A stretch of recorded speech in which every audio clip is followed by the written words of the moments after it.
Capítulo 7. Bagman e Crouch. Harry se desvencilhou de Rony e se levantou.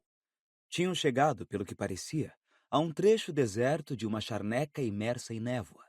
Diante deles havia dois bruxos cansados, com cara de rabugentos, um dos quais segurava um grande relógio de ouro e o outro um grosso rolo de pergaminho e uma pena.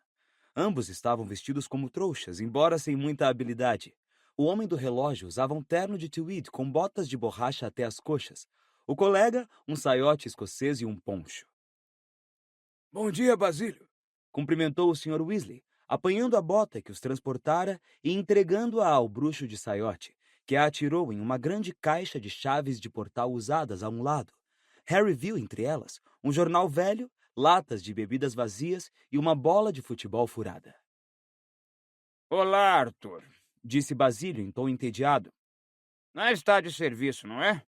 Tem gente que se dá bem. Estivemos aqui a noite toda. É melhor você desimpedir o caminho. Temos um grande grupo chegando da Floresta Negra às 5h15. Espere um pouco, me deixe ver onde é que você vai ficar. Weasley... Ele consultou a lista no pergaminho.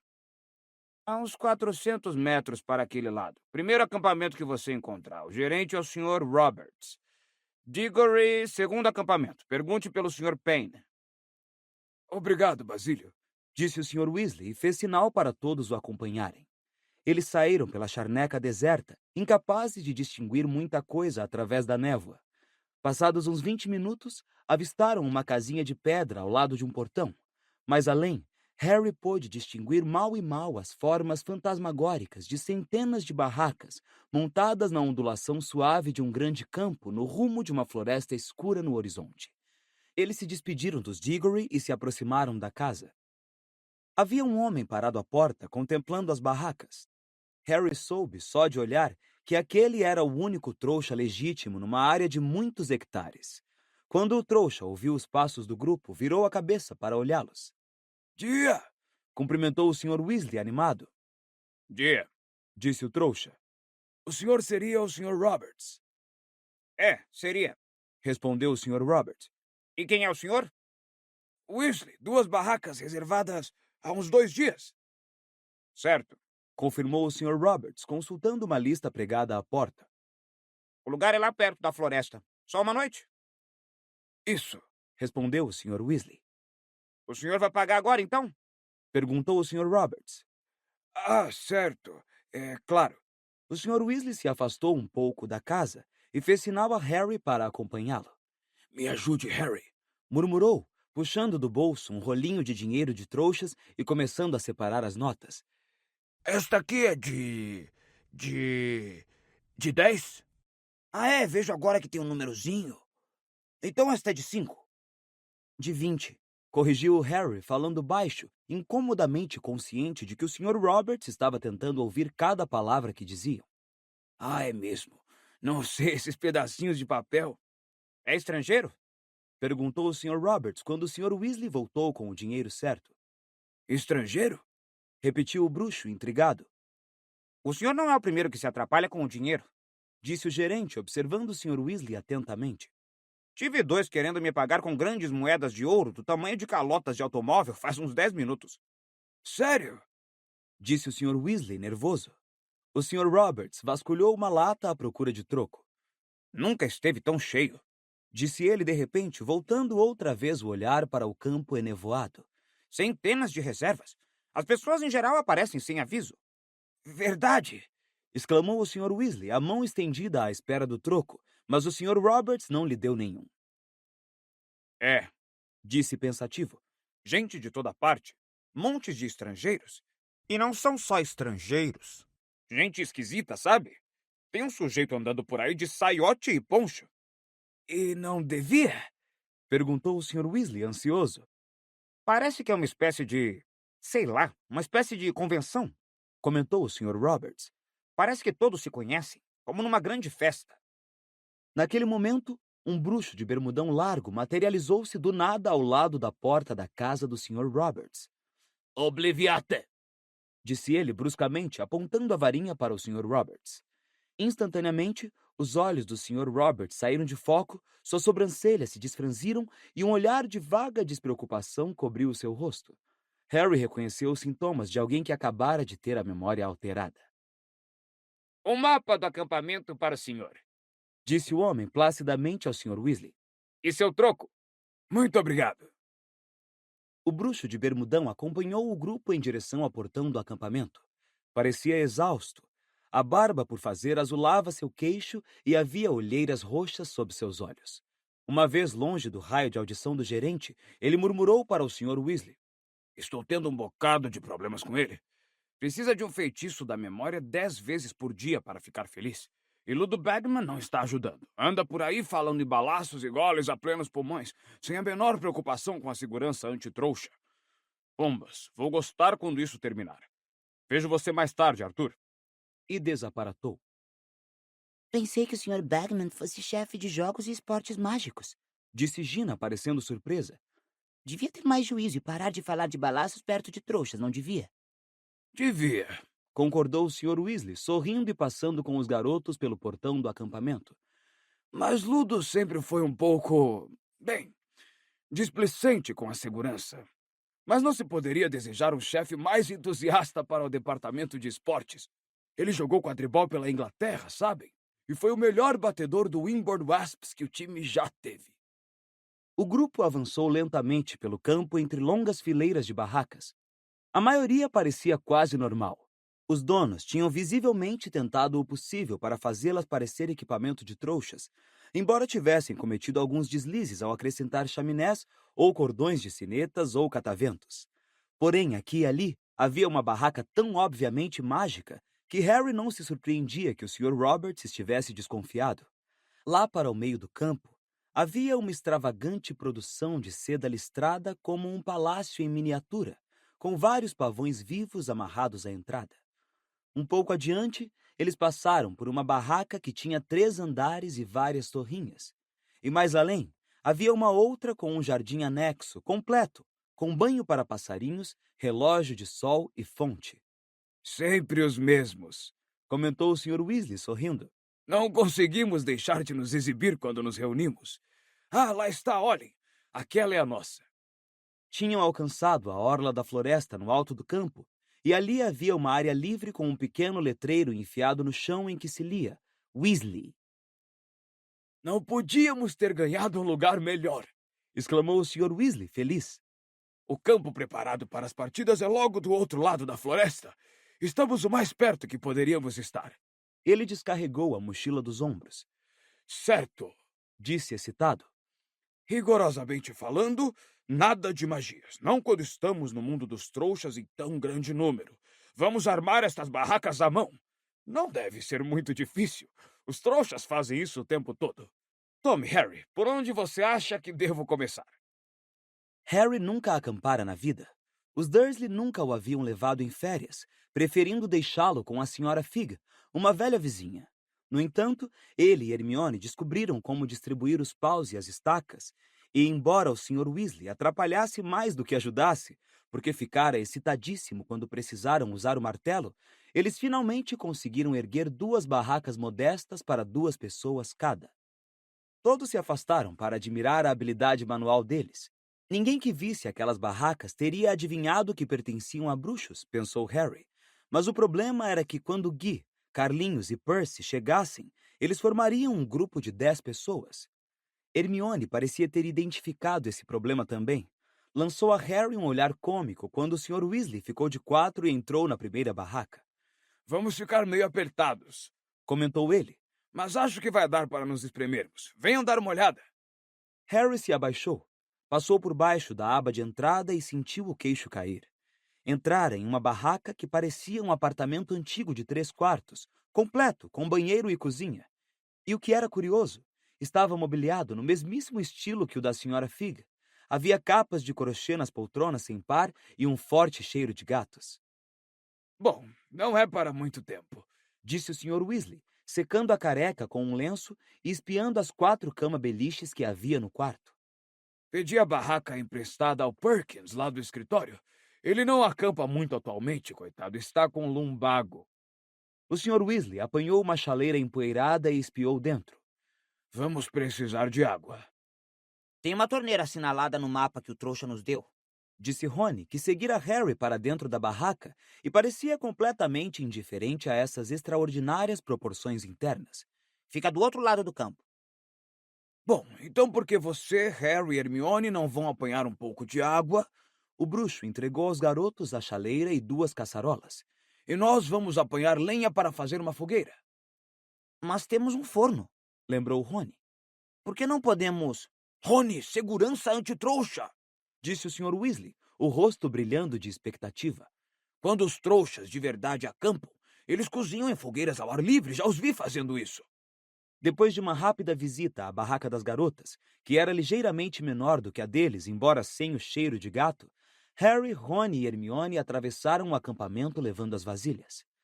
Agora, com o sol de fora e a névoa se dissipando, eles puderam ver a cidade de lona que se estendia para todas as direções. Caminharam lentamente entre as fileiras de barracas, espiando tudo com interesse. Harry estava começando a se indagar quantos bruxos e bruxas devia haver no mundo. Ele nunca pensara realmente nos bruxos de outros países. Seus companheiros de acampamento iam acordando aos poucos. Os primeiros a dar sinal de vida foram as famílias com crianças pequenas. Harry nunca vira bruxos tão pequenos antes. Um pirralhinho, que não tinha mais de 2 anos, estava agachado ao lado de fora de uma barraca em forma de pirâmide, empunhando uma varinha com a qual cutucava feliz um caramujo na grama, que ia ganhando lentamente o tamanho de um salame. Quando se emparelharam com ele, a mãe saiu correndo da barraca. Quantas vezes, Kevin? Não pode mexer na varinha do papai. Putz! Ela pisou no enorme caramujo, estourando-o. A bronca acompanhou os garotos pelo ar parado, se misturando aos gritos do garotinho. Você acabou, caramujo! Você acabou, caramujo! Um pouco mais adiante, eles viram 2 bruxinhas, pouco mais velhas do que Kevin, cavalgando vassouras de brinquedo que se elevavam o suficiente para os dedos dos pés das meninas rasparem a grama orvalhada. Um bruxo do ministério já as vira. Quando passou correndo por Harry, Rony e Hermione, murmurava agitado. Em plena luz do dia! Os pais devem estar cochilando, suponho. Aqui e ali, bruxos e bruxas adultos saíam das barracas e começavam a preparar o café da manhã. Alguns, lançando olhares furtivos para os lados, conjuravam fogueiras com as varinhas. Outros acendiam fósforos com ar de dúvida, como se tivessem certeza de que aquilo não ia funcionar. 3 bruxos africanos conversavam sentados, trajando longas vestes brancas, enquanto assavam uma carne que parecia coelho sobre uma fogueira púrpura berrante. Um grupo de bruxas americanas de meia-idade fofocava alegremente sob a bandeira estrelada que elas haviam estendido entre as barracas, na qual se lia Instituto das Bruxas de Salem. Harry captava fragmentos de conversas em línguas estranhas que saíam das barracas pelas quais passavam, e embora não conseguisse entender uma única palavra, o tom das vozes era de excitação. São os meus olhos ou tudo ficou verde? Perguntou Rony. Não eram os olhos de Rony. Os garotos tinham entrado em uma área em que as barracas estavam cobertas por uma camada de trevos, dando a impressão de que morrotes de formas estranhas haviam brotado da terra. Viam-se rostos sorridentes nas barracas com a aba da entrada erguida. Então, às costas, os garotos ouviram alguém gritar seus nomes. Harry, Rony, Hermione! Era Seamus Finnegan, um colega quartanista da Grifinória. Estava sentado diante de uma barraca coberta de trevos, em companhia de uma mulher de cabelos louro claros que só podia ser sua mãe, e com Dino Thomas, também da Grifinória. Gostaram da decoração? Perguntou Seamus sorrindo, quando Harry, Rony e Hermione se aproximaram para cumprimentá-los. O ministério não está nada feliz. E por que não devíamos mostrar nossas cores? Perguntou a Sra. Finnegan. Vocês deviam ver o que os búlgaros penduraram nas barracas deles. Vocês vão torcer pela Irlanda, naturalmente. Acrescentou ela, fixando Harry, Rony e Hermione com insistência. Depois de terem tranquilizado a senhora de que realmente iam torcer pela Irlanda, os garotos seguiram caminho, embora Rony tivesse comentado. Como se a gente fosse dizer que não ia com aquela turma em volta da gente. O que será que os búlgaros penduraram nas barracas? Indagou Hermione. Vamos dar uma olhada, disse Harry, apontando para uma grande área de barracas mais adiante, onde a bandeira da Bulgária, vermelha, verde e branca, tremulava à brisa. As barracas não estavam enfeitadas com plantas, mas cada uma exibia o mesmo pôster. Um pôster com um rosto muito carrancudo com grossas sobrancelhas negras. A foto, é claro, se mexia, mas apenas para piscar os olhos e franzir a testa. Krum.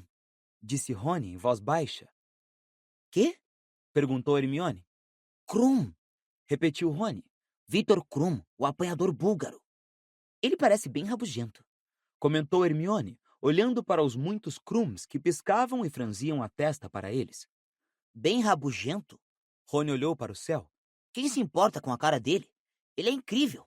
E é bem moço também, tem uns 18 anos por aí. É um gênio, espere até vê-lo hoje à noite.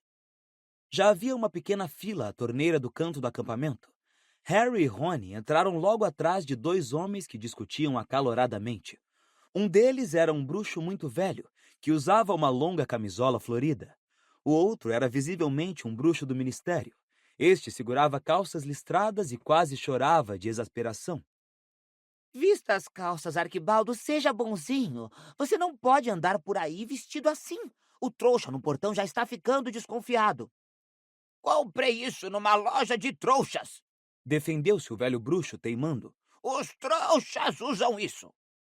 Mulheres trouxas usam isso, Ark, não os homens. Eles usam isto aqui, disse o bruxo do ministério, mostrando as calças listradas. Não vou vestir isso, retrucou o velho bruxo, indignado. Gosto de sentir uma brisa saudável nas minhas partes, obrigado.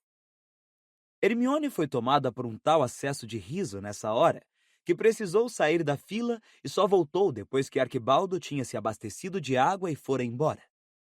Caminhando mais devagar agora, por causa do peso da água, os garotos tornaram a atravessar o acampamento. Aqui e ali, eles viam rostos mais familiares, outros alunos de Hogwarts com as famílias. Olivia Wood, o ex-capitão de quadribol do time de Harry, que terminara os estudos em Hogwarts, arrastou o garoto até a barraca dos pais para apresentá-lo e lhe contou, cheio de excitação, que acabara de entrar para o time reserva do Puddlemere United. Depois, os garotos foram saudados por Ernesto Macmillan, um quartanista da Lufa-Lufa, e mais adiante viram Cho Chang, uma garota muito bonita que jogava como apanhadora no time da Corvinal. Ela acenou e sorriu para Harry, que derramou um bocado de água na roupa ao retribuir o aceno. Mais para impedir Rony de caçoar do que por outro motivo, Harry apontou depressa para um enorme grupo de adolescentes que ele nunca vira antes. De onde você acha que eles são? Perguntou Harry. Eles não frequentam Hogwarts, frequentam?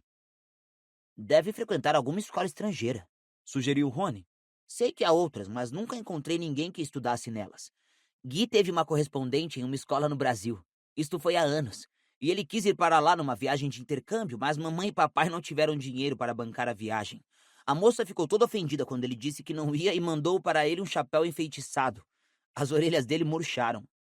Harry riu, mas não manifestou a surpresa que era saber que havia outras escolas de magia.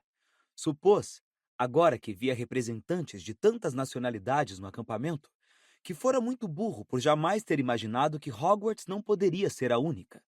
Ele olhou para Hermione, que não demonstrara a menor surpresa com a informação.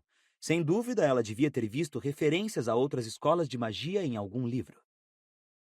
Vocês demoraram uma eternidade, comentou George quando eles finalmente chegaram às barracas dos Weasley. Encontramos alguns conhecidos, disse Rony, pousando as vasilhas de água.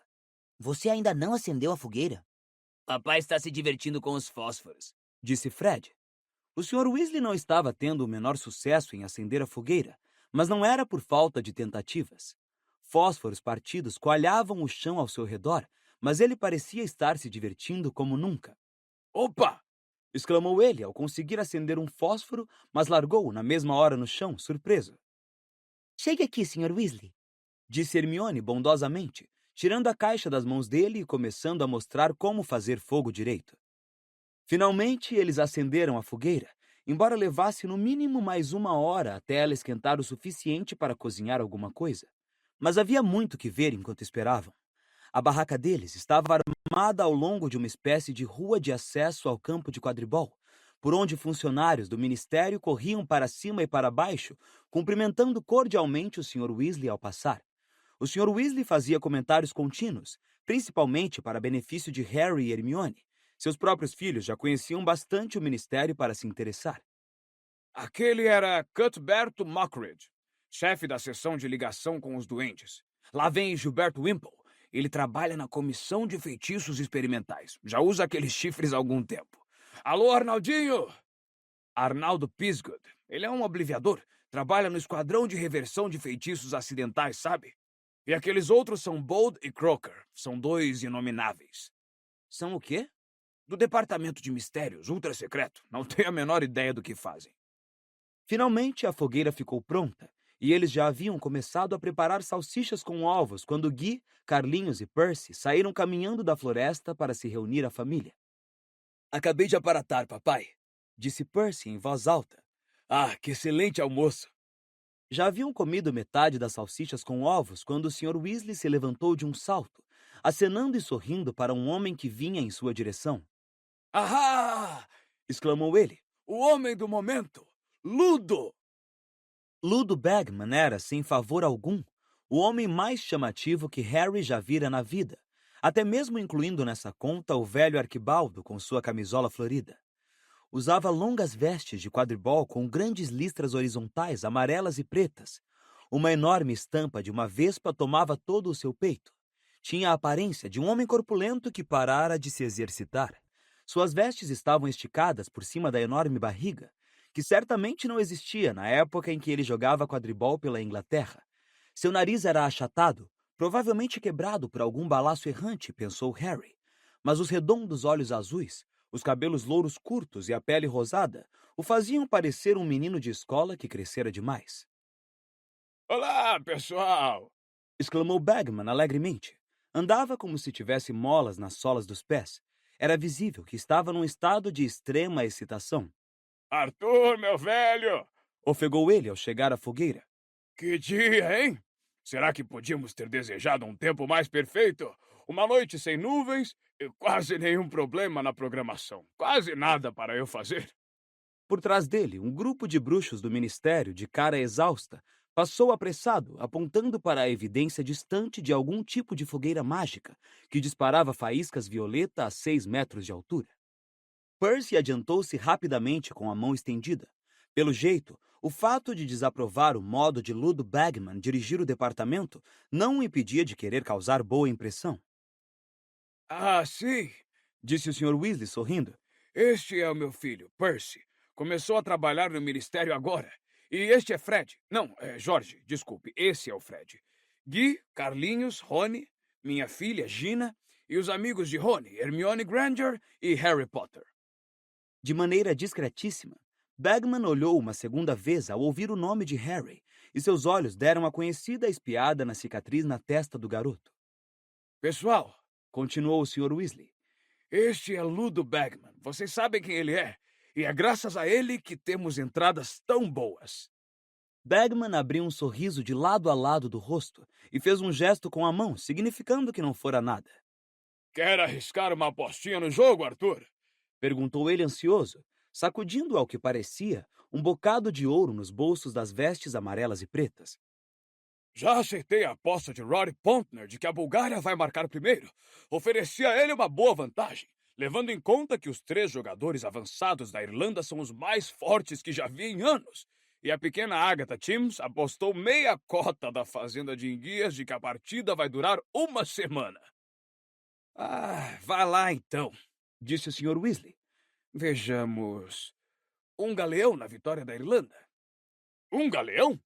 Ludo Bagman pareceu ligeiramente desapontado, mas se recuperou. Muito bem, muito bem. Mais alguma aposta? Eles são um pouco jovens demais para andar jogando, disse o Sr. Weasley. Molly não gostaria. Nós apostamos 37 galeões, 15 cicles e 3 nuques, disse Fred, ao mesmo tempo que ele e Jorge juntavam rapidamente todo o dinheiro que tinham. Que a Irlanda ganha, mas Victor Krum captura o pomo. Ah, e damos uma varinha falsa de lambugem. Vocês não vão mostrar ao Sr. Bagman esse lixo, sibilou Percy, mas o bruxo não pareceu achar que a varinha era lixo. Muito ao contrário, seu rosto de colegial iluminou-se de excitação ao recebê-la das mãos de Fred, e quando a varinha deu um cacarejo e se transformou em uma galinha de borracha, Bagman caiu na gargalhada. Excelente! Não vejo uma varinha tão convincente há anos. Eu pagaria 5 galeões por uma dessas. Percy ficou paralisado, numa atitude de indignada desaprovação. Meninos, Disse o Sr. Weasley entre dentes. não quero vocês jogando. Isto é tudo que economizaram. Sua mãe... Não seja estraga prazeres, Arthur. Trovejou Ludo Bagman, excitado, sacudindo as moedas nos bolsos. Eles já são bem grandinhos para saber o que querem. Vocês acham que a Irlanda vai vencer, mas Krum vai capturar o pomo? Nem por milagre, moleques, nem por milagre. Vou dar uma excelente vantagem nessa e acrescentar mais 5 galeões por essa varinha marota, concordam?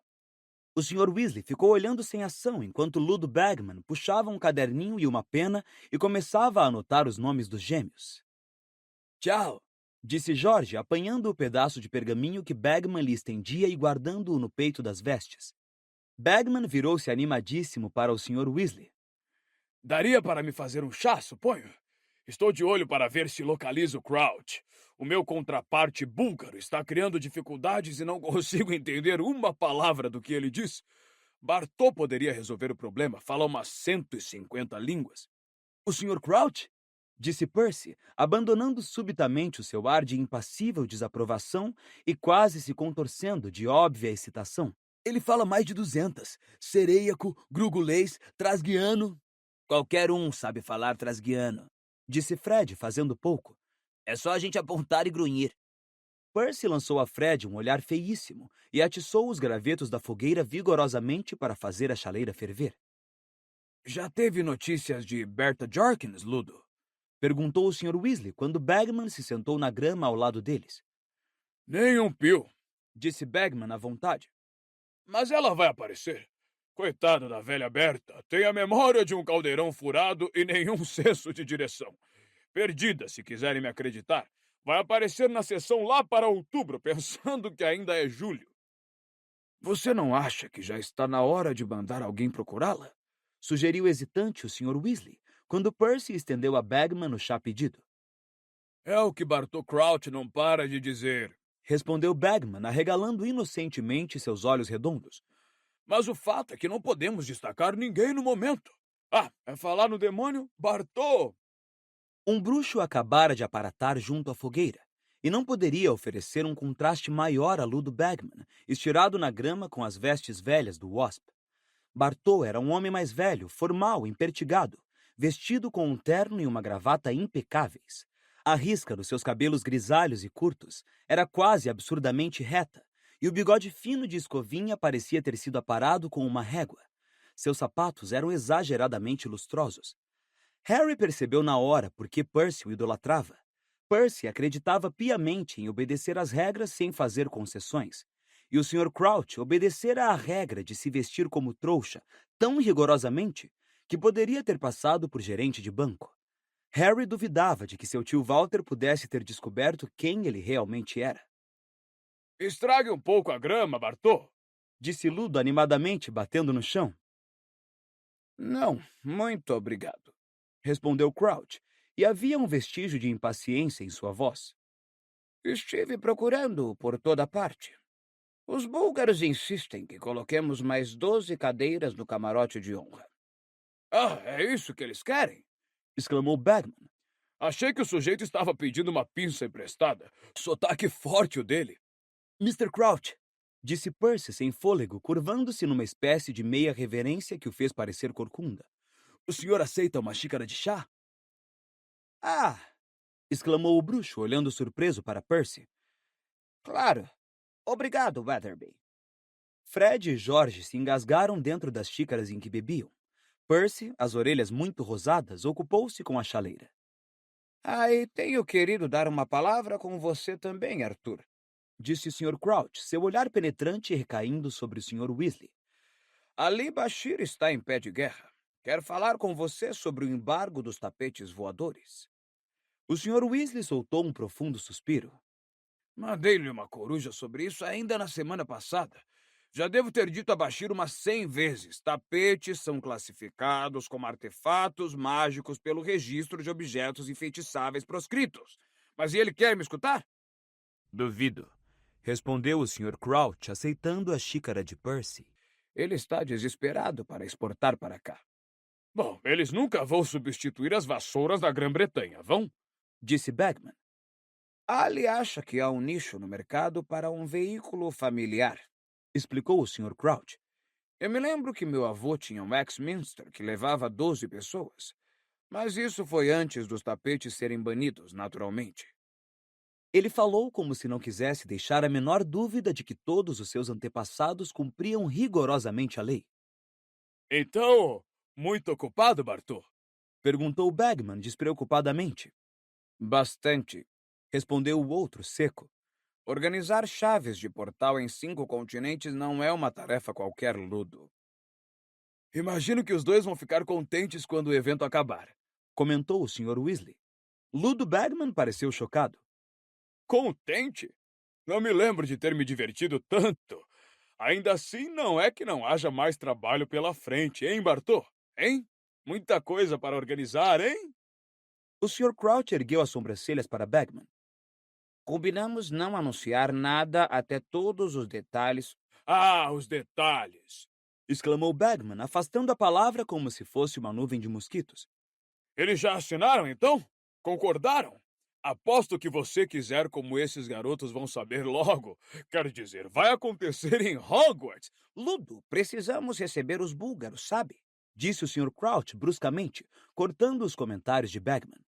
Obrigado pelo chá, Weatherby. Ele devolveu a Percy a xícara de chá intocada e esperou Ludo se levantar. Bagman se pôs em pé com dificuldade, virando o restinho de chá, o ouro em seus bolsos tilintando alegremente. Vejo vocês todos mais tarde, Disse ele. Vão ficar no camarote de honra comigo? Vou comentar o jogo. Ele acenou, Bartô Crouch fez um movimento rápido com a cabeça e os dois desaparataram. O que é que vai acontecer em Hogwarts, papai? Perguntou Fred na mesma hora.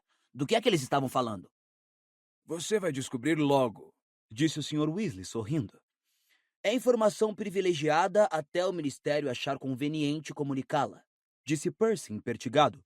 O Sr. Crouch estava certo em não querer revelar nada. Ah, cala a boca, Weatherby. Disse Fred. A atmosfera de excitação foi se adensando como uma nuvem palpável sobre o acampamento à medida que a tarde avançava. À hora do crepúsculo, o próprio ar parado de verão parecia estar vibrando de excitação. E quando a noite se estendeu como um todo sobre os milhares de bruxos que aguardavam, os últimos vestígios de fingimento desapareceram. O ministério pareceu se curvar ao inevitável e parou de combater os indisfarçáveis sinais de magia que agora irrompiam por toda parte. Ambulantes aparatavam a cada metro, trazendo bandejas e empurrando carrinhos cheios de extraordinárias mercadorias. Havia rosetas luminosas, verdes para a Irlanda, vermelhas para a Bulgária, que gritavam os nomes dos jogadores. Chapéus verdes cônicos, enfeitados com trevos dançantes, echarpes búlgaras adornadas com leões que rugiam de verdade, bandeiras dos dois países que tocavam os hinos nacionais quando eram agitadas. Havia miniaturas de firebolts que realmente voavam e figurinhas colecionáveis dos jogadores famosos que andavam se exibindo nas palmas das mãos. Guardei o meu dinheiro o verão todo para o dia de hoje, Disse Rony a Harry quando os três saíram caminhando entre os vendedores comprando lembranças. Embora Rony já tivesse comprado um chapéu com trevos dançantes e uma grande roseta verde, comprou também uma figurinha de Victor Krum, o apanhador búlgaro. O brinquedo andava para frente e para trás na mão do garoto, amarrando a cara para a roseta verde acima. "Uau, olha só para isso!" exclamou Harry, correndo até um carrinho atulhado de coisas que pareciam binóculos de latão, só que eram cheios de botões estranhos.One óculos! Disse o vendedor pressuroso. Você pode rever o lance, passar ele em câmera lenta e ver uma retrospectiva lance a lance se precisar. Pechincha, 10 galeões, 1. Eu queria não ter comprado isso. Disse Rony, indicando o chapéu com os trevos dançantes e olhando de olho comprido para os onióculos. 3, disse Harry com firmeza ao bruxo. Não, não precisa. Disse Rony, ficando vermelho. Sempre se melindrava com o fato de que Harry, que herdara uma pequena fortuna dos pais, tivesse muito mais dinheiro do que ele. Não vou te dar nada no Natal, disse Harry, empurrando os onióculos nas mãos do amigo e de Hermione. Por uns 10 anos, não se esqueça.